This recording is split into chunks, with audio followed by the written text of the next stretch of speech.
It was 1 a.m. on November 1st, 1943, when the USS Borie cut through the roaring waves of the North Atlantic, swallowed by darkness and thunder.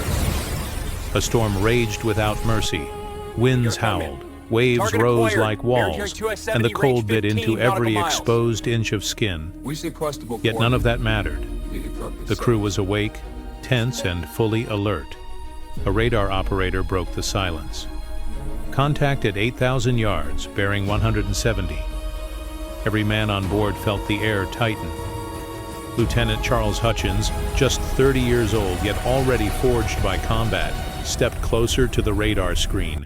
He understood instantly this was their moment. "Come to 170, full speed!" Engines roared as the destroyer accelerated, slicing through towering waves. The storm hid all vision, but the radar didn't lie. Somewhere out there, in the black void, a German U-boat was crawling across the surface, vulnerable, unaware, and perfectly positioned for an ambush. Tonight, the USS Borie wasn't just hunting. Tonight, she was claiming a kill. Before we dive deeper into this insane real battle, make sure to like this video and subscribe to the channel so you don't miss any of our war stories brought to life. O mar rugia, o navio avançado, e a caçada havia começado. Far ahead in the black, icy waters, the German submarine U-425 cruised on the surface, slowly recharging its batteries under the command of Korvettenkapitän Rolf Heinrich Hauptmann. The storm hammered the boat, yet the crew worked with the cold precision pela qual os U-boats eram temidos. Inside the dim, cramped control room, the hydrophone operator suddenly stiffened. "Ship at high speed, bearing 90. Hauptmann's eyes narrowed. There were no friendly ships scheduled in this sector, which meant only one thing: Americans. He slammed his hand against the alarm panel. "Prepare to dive. Battle stations." The U-boat's klaxon howled like a metallic beast, echoing through every compartment. 45 men scrambled into position as the submarine tilted downward. Water surged across the deck as the hatch slammed shut.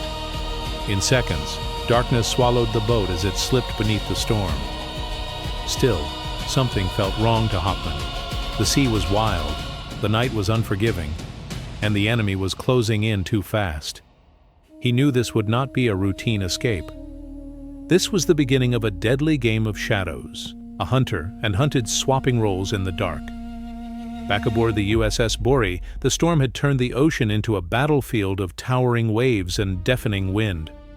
Visibility was nearly zero, just darkness, water, and the trembling pulse of adrenaline.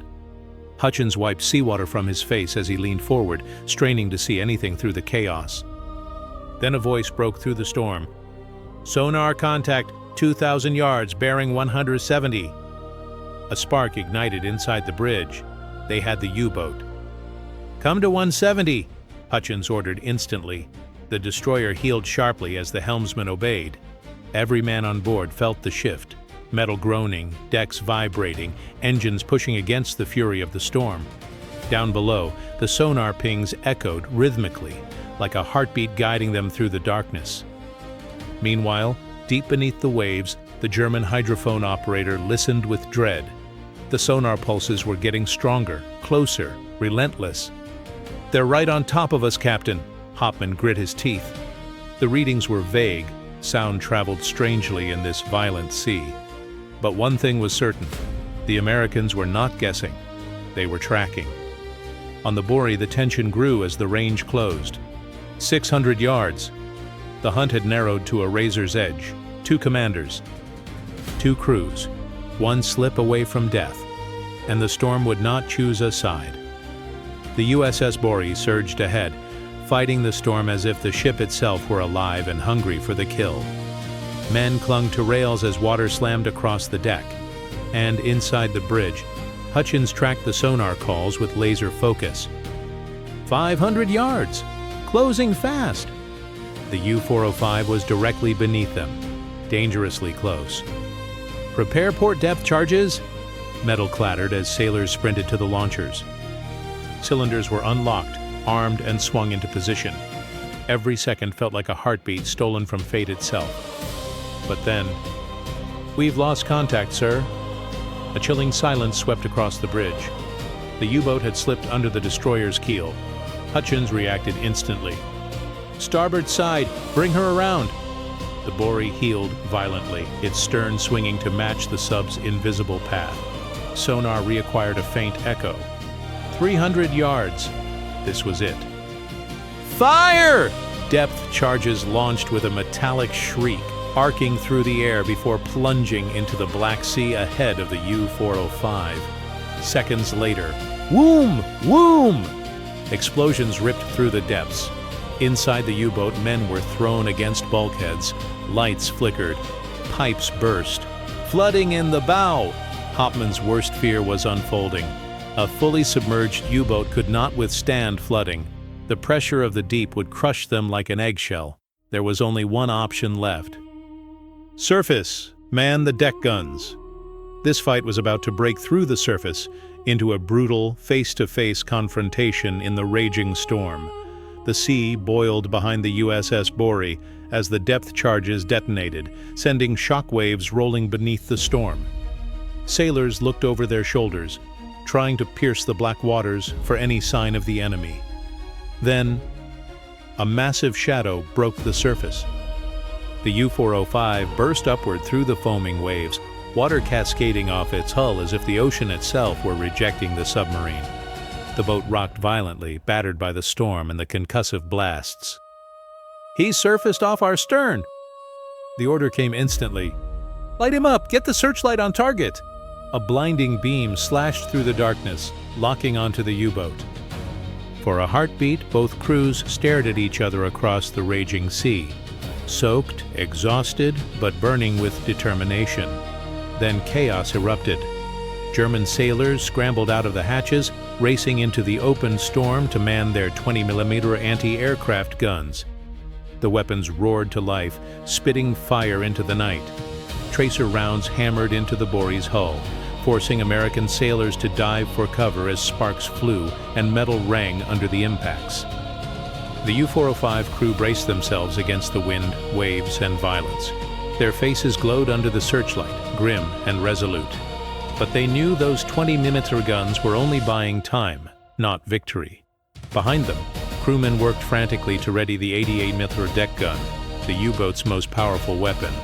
If they could get it loaded and aimed, they might turn the tide. But Hutchins saw the movement. He understood immediately, and he did not hesitate. "All guns! Local control! Fire at will!" The storm had become a battlefield, and this was only the beginning. The USS Borie erupted with firepower. Its 4-inch guns boomed through the storm, their thunder merging with the crash of waves. Machine guns chattered, tracers streaking across the void like burning threads. The destroyer's crew fought with fury, determination, and the adrenaline of men who knew this was life or death. Meanwhile, on the U-405, German sailors sprinted across the slick, tilting deck, struggling against wind and spray as they tried to ready their 88mm deck gun. It was their only real hope. A single well-placed shot could cripple the Borie, or even send her to the bottom. But the Americans were faster. The Borie's 20mm guns opened up, sweeping the U-boat's deck in a deadly hail of fire. The first bursts tore into the German gun crews, cutting them down as they reached the weapon. Still, replacements scrambled forward, brave, determined, refusing to surrender. Men grabbed shells, grabbed tools, grabbed anything they could to keep the gun alive. But every time they stood to aim, brrrt, the Borie's guns found them. One by one, they dropped, slipping across the wet steel, swallowed by the storm. Then came the moment of truth. A final group of German gunners reached the 80mm. They slammed around into the breach, swung the barrel toward the destroyer, and leaned into the sights, and saw nothing but a wall of American firepower pointed straight at them. Boom! A deafening hit. The Borie's shell slammed into the U-boat's forward gun mount, engulfing the area in smoke and fire. When the blast cleared, the 88mm was gone. So was its crew. The U-405 was now defenseless on the surface. But Hutchins knew one brutal truth. Guns alone wouldn't sink a submarine. Not in this storm, not tonight. He needed something more. He needed impact.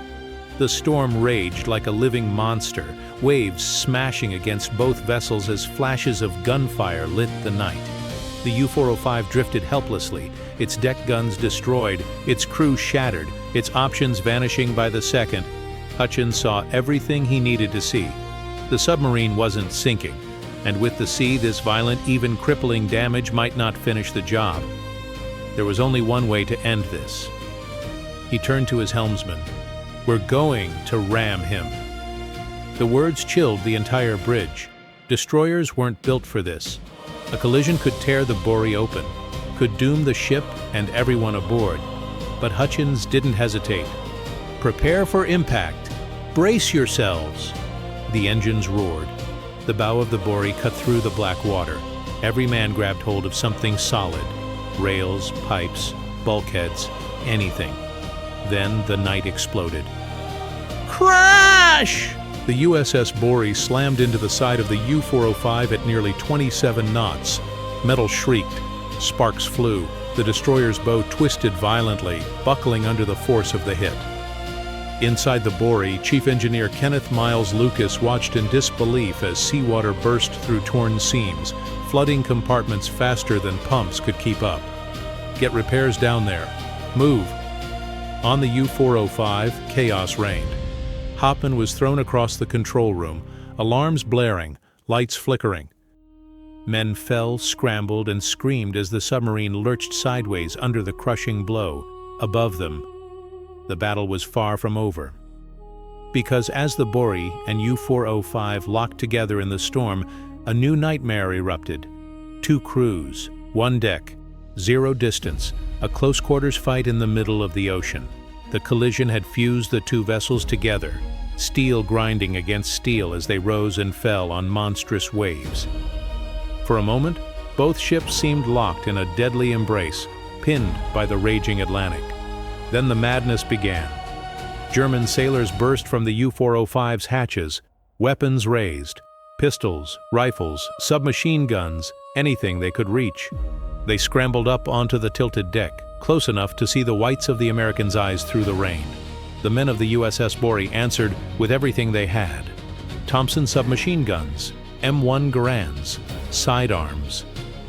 And when ammunition ran thin, flare guns, empty shells, even kitchen knives became weapons. Across the narrow gap, sometimes no more than a few meters, both sides fired into the storm, ducking behind torn railings, vents, and twisted metal. Tracers sizzled through sheets of rain. Shell casings bounced and slid across the flooding decks. Shouts, screams, and the deafening roar of the ocean blended into a single, chaotic nightmare. But the Americans held the advantage. They were higher, better covered, and the U-boat's deck, slick with seawater, offered the Germans almost no protection at all. One by one, German sailors were cut down as they tried to climb, reload, or simply hold their footing. Their determination was fierce. Men fighting not just a ship, but the sea itself. Yet the storm and the destroyer's guns were merciless. Below decks, the U-405 groaned like a dying animal. Its hull was flooding, its compartments buckling under stress, its systems failing. This wasn't just a battle anymore. It was a desperate struggle for survival on both sides. And the night was far from done. The storm showed no mercy. The U-405, battered and half-submerged, struggled to break free from the Borie's deadly grip. Inside the destroyer, seawater gushed into compartments faster than repair crews could plug the wounds. Both ships were fighting not just each other, but the ocean itself. Then Hoffman made one last desperate move. "Engines full, reverse, hard to port." The U-405 groaned as its remaining machinery strained against the sea. Slowly, painfully, the submarine began sliding out from beneath the Borie's shadow. On the American deck, sailors watched in disbelief. The U-boat was trying to turn, trying to escape, trying to fight back. Hutchins understood instantly. If the U-405 gained just a little distance, It could launch torpedoes. He had seconds to make a decision. Kill the spotlight! Darkness swallowed the ocean. The Germans hesitated, confused. Without the beam, they couldn't aim. Hauptmann seized the moment. Abort torpedoes! All engines starboard! The U-405 swung around, using the darkness to flee. For a brief moment, hope flickered inside the crippled submarine, but Hutchins wasn't done. Spotlight on! The beam snapped back to life, carving through the storm and revealing the U-405 directly ahead of the Borie, broadside. This was their chance. We'll ram him again! The helmsman wrenched the wheel. The destroyer lurched. The bow angled toward the submarine with deadly precision. But this time, Hutchins had something even more devastating prepared. Depth charges, fire! The launchers erupted, sending a perfect spread of explosives into the water around the U-405. Boom! Woom! Woom! The blasts lifted the submarine, twisting it sideways, tearing open its already ruptured hull. Alarms wailed inside the U-405 as seawater poured in through impossible-to-stop breaches. The submarine was finished. The storm fell eerily quiet as the Germans fired flare signals, the universal call for surrender. The battle was over. But the night's tragedy was not. The final explosions faded into the roar of the storm. Broken, flooding, and out of options, the U-405 drifted helplessly in the water. Then, through the rain, small flashes appeared, flare signals. The Germans were surrendering. 15 exhausted survivors, including Captain Hauptmann, climbed into rubber rafts tossed violently by the waves. They waited as the USS Borie, battered nearly beyond recognition, limped toward them through the darkness. The Americans prepared to haul the survivors aboard, a brief moment of humanity in the middle of hell. But then, flare aft! Torpedo in the water! A lookout shouted as a bright flash pierced the night, followed by the unmistakable wake of a torpedo closing fast. Another U-boat, or a misfire from the dying U-405? No one would ever know for sure. Hutchins reacted instantly. Hard to starboard! Turn the stern toward it! To minimize impact, the Borie angled her narrowest profile toward the incoming threat.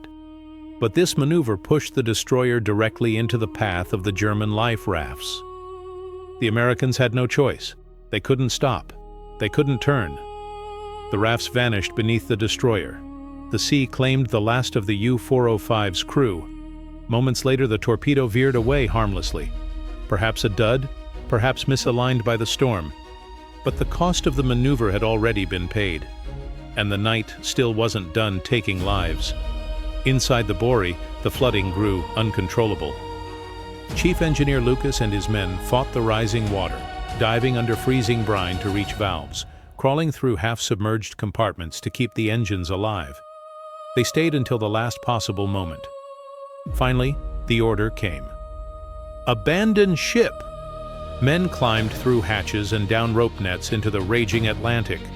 27 of the Borie's 122 crew would be swallowed by the ocean before rescue ships arrived. Hours later, the USS Borie, broken, proud, and still fighting the sea, slipped beneath the waves for the last time. Lieutenant Commander Charles Hutchins survived. So did Chief Engineer Lucas. Hutchins would later receive the Navy Cross for his actions on that impossible night. A destroyer and a U-boat. 2 crews. 2 tragedies bound together by storm, steel, and fate.